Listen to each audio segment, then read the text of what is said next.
नमस्कार। लाल कृष्ण आडवाणी को भारत रत्न से सम्मानित किया जाएगा। लाल कृष्ण आडवाणी जो भारतीय जनता पार्टी में राम मंदिर आंदोलन के अगुवा रहे हैं। अभी कुछ रोज पहले जो अयोध्या में प्राण प्रतिष्ठा समारोह हुआ, उसमें उम्मीद की जा रही थी कि आडवाणी जी को बुलाया जाएगा। वैसे जो ट्रस्ट जिसने सबको बुलाया, उसने पहले तो ये कहा कि बेहतर हो कि आडवाणी जी ना आए, उनकी उम्र ज्यादा है। लेकिन फिर बाद में कुछ ऐसी बातें हुई कि हो सकता है कि आडवाणी आए, लेकिन बहरहाल वो नहीं आए। तो कुछ लोगों का ये मानना है कि ये भारत रत्न प्राण प्रतिष्ठा समारोह में न जाने का मुआवजा है। भारतीय जनता पार्टी का जो इतिहास है, उसमें लाल कृष्ण आडवाणी का नाम हमेशा बड़े आदर के साथ लिया जाएगा। आडवाणी जी ने भारतीय जनता पार्टी को आगे ले जाने में बड़ी महत्वपूर्ण भूमिका निभाई है। 1980 में भारतीय जनता पार्टी का गठन हुआ, लेकिन वो पहले चुनाव में 1984 में गई। वो चुनाव में भारतीय जनता पार्टी को लगभग 7.8% के आसपास मत तो मिले, लेकिन सीट महज 2 मिली। 1989 के चुनावों में वो जनता दल, जो राष्ट्रीय मोर्चा का गठन हुआ, उसमें जनता दल और दूसरी पार्टियों के साथ गठबंधन में लड़ी और 2 से उसकी सीटें 85 पर पहुंच गई। इसके बाद आडवाणी ने राम जन्मभूमि आंदोलन के लिए एक रथ यात्रा निकाली और इस रथ यात्रा में बड़ी संख्या में हिंदू वोटों का ध्रुवीकरण हुआ।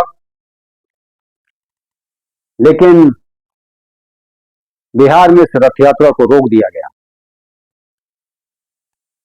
इसके बाद भारतीय जनता पार्टी ने केंद्र की राष्ट्रीय मोर्चा सरकार से अपना समर्थन वापस ले लिया।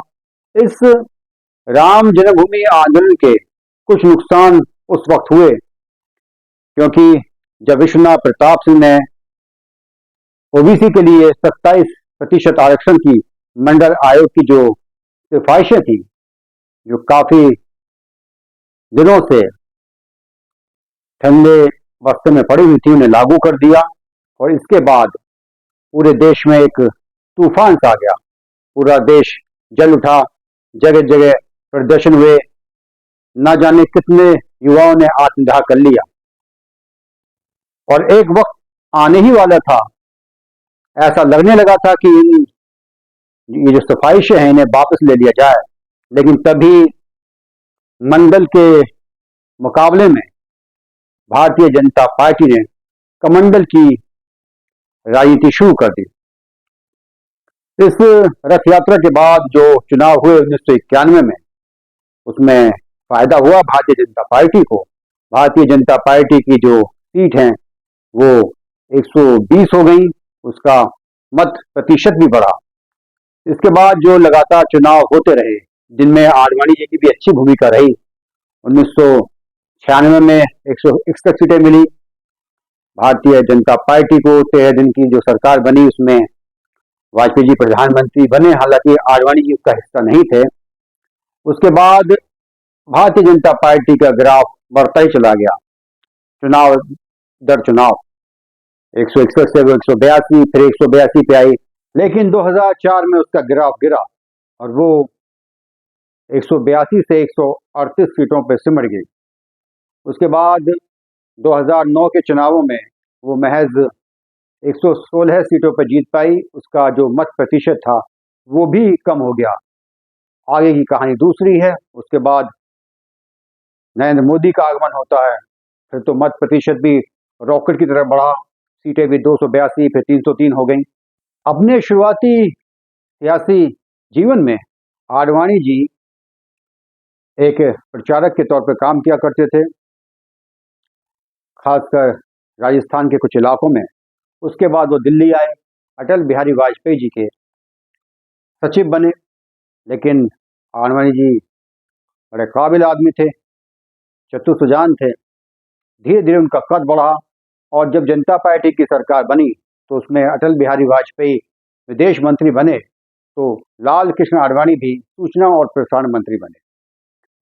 अपनी पूरी सियासी जिंदगी में आडवाणी जी हमेशा अटल जी की छाया तले रहे और ये तो आडवाणी जी का एक अलग दखल था पार्टी में, लेकिन कभी उन्होंने वाजपेयी जी के खिलाफ कोई ऐसा काम नहीं किया जो मर्यादा के विरुद्ध हो।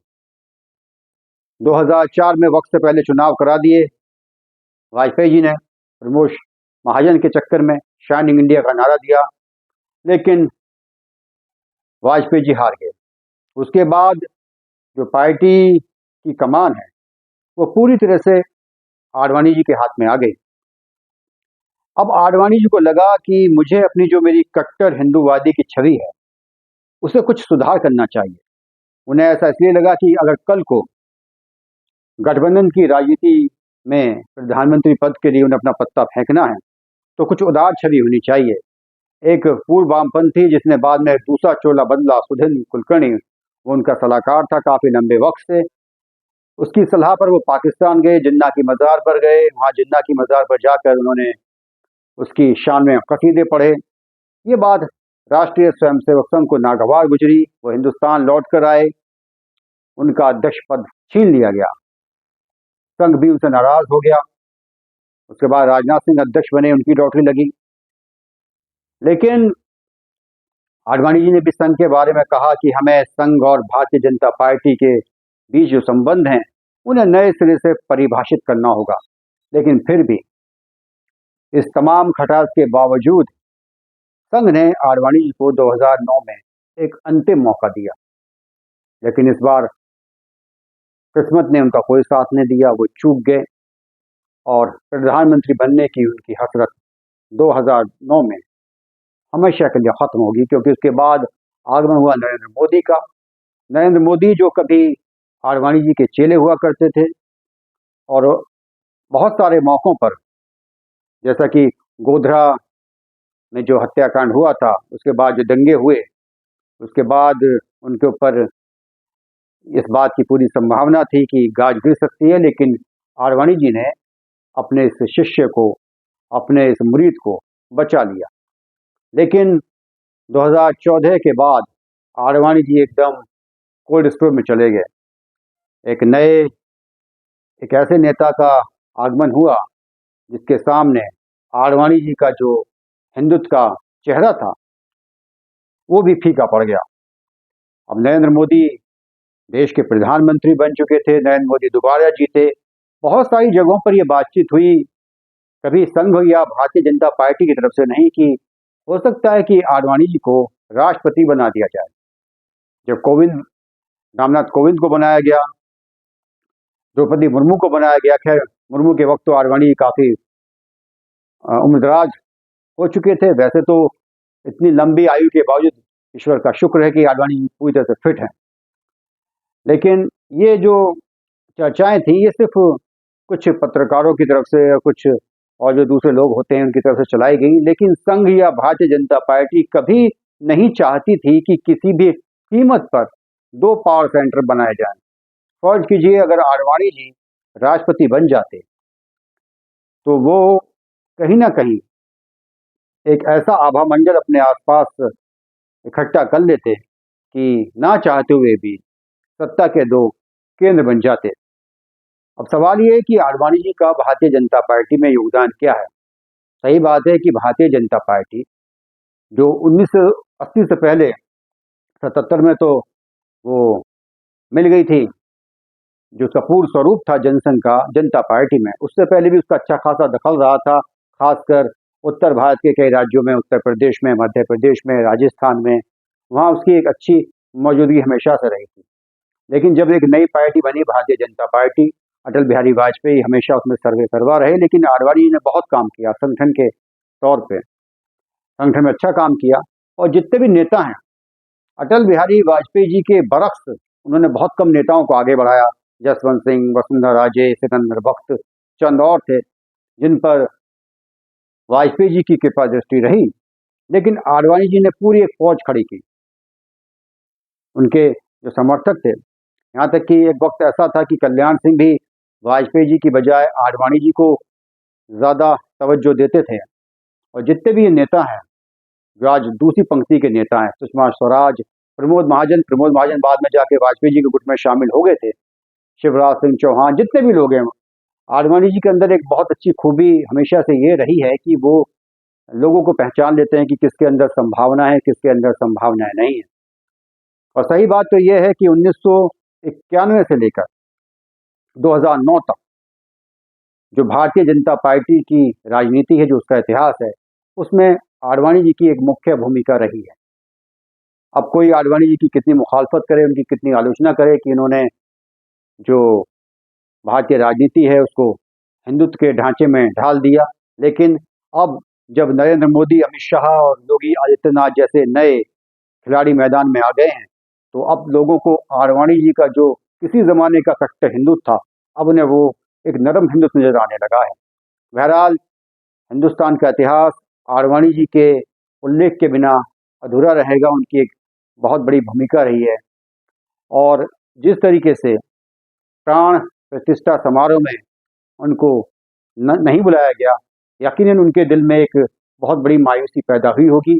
और पिछले 10 बरस से लगभग वो एक नितांत एकाकी जीवन जी रहे थे। गाए बगाए पार्टी के वरिष्ठ नेता जाते थे, मोदी जी जाते थे, जन्मदिन पे केक खिलाते थे, चरण स्पर्श करते थे, लेकिन अब ऐसा लगता है कि उनके दिल को भी तसल्ली मिल गई है। एक उनकी उनकी जो एक उनका जो सियासी सफ़र है, जो सिंध से शुरू हुआ, अभी तक यहाँ तक पहुँचा, हालांकि वो निष्क्रिय हैं इस समय राजनीतिक रूप से। 2014 में वो जरूर सांसद बने थे और मार्गदर्शक मंडल में रहे, अब भी उनकी बड़ी इज्जत की जाती है, लेकिन जिस तरीके से एक इतने बड़े नेता का जो राजनीतिक जीवन है, जिसका समापन होना चाहिए, वो यकीनन अब हुआ है। नरेंद्र मोदी इसके लिए बहुत ही बधाई के और धन्यवाद के हकदार हैं कि उन्होंने अपने गुरु, जो उनके संरक्षक थे, उनको भारत रत्न से सम्मानित कर कर यकीनन एक अच्छा काम किया है। और आडवाणी जी के इस बात के लिए हमेशा याद रखा जाएगा कि इन्होंने एक सौम्य व्यक्तित्व के साथ हमेशा हिंदुत्व की बातें बड़े ही प्रभावी तरीके से लोगों तक पहुंचाई, और उन्होंने भारतीय राजनीति की दशा और दिशा काफ़ी हद तक बदलने में एक बहुत ही अहम भूमिका का निर्वहन किया। नमस्कार, जय हिंद।